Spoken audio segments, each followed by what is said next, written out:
Bonjour à tous, on se retrouve de nouveau sur l'hippodrome de Vincennes ce jeudi pour notre quartier flash. Ce sera à l'occasion du prix Ercili. On va évoluer sur 2100 mètres à la grande piste, un départ à l'Autostar. À l'Autostar à Vincennes, je vous le rappelle, c'est 9 par ligne. Ils sont 14 au départ, des chevaux qu'on connaît bien dans cette catégorie avec, je pense, quelques bases en béton.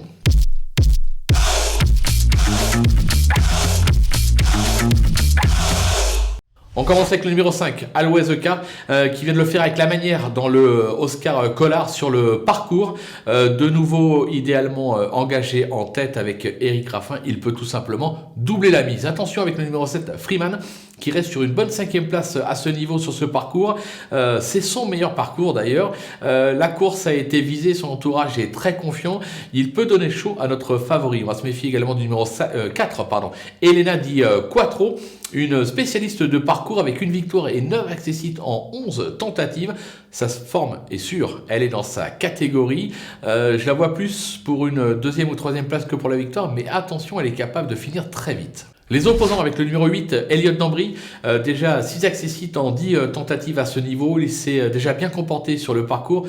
Même si David Thomas va le découvrir en compétition, je m'en méfie. Le numéro 6, Eastwood Park, un modèle de régularité qui fait toutes ses courses et qui s'adapte à tous les parcours.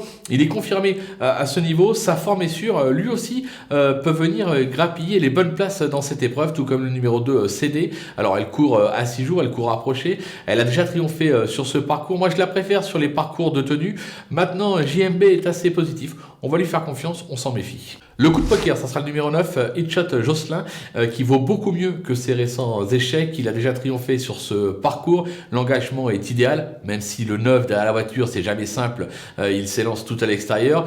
Mais je pense que de nouveau déféré des 4 pieds, il est capable de venir brouiller les pistes, comme on dit. Les outsiders avec le 14, Vladel Ronco, qui vient d'échouer d'Arien pour la gagne à ce niveau et sur ce parcours. Il est toujours extra de forme. Alors il s'élance de la seconde ligne, raison pour laquelle je le mets un petit peu plus bas, mais il a tout à fait le droit de faire l'arrivée. Le numéro 10, Rokiti, on connaît parfaitement, on ne le présente plus, ce fils de Rudy Cash, qui affiche 80% de réussite sur ce parcours. Il est titré dans cette catégorie.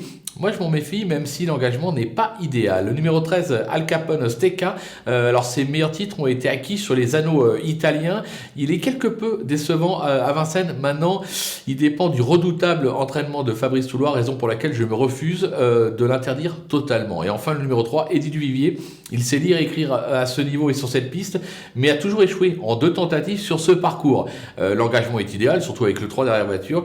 Mais voilà, comme il n'est pas confirmé sur le 2100 mètres grande piste, je préfère le mettre vraiment en bout de course que de le mettre parmi des bases ou des opposants. Les délaissés.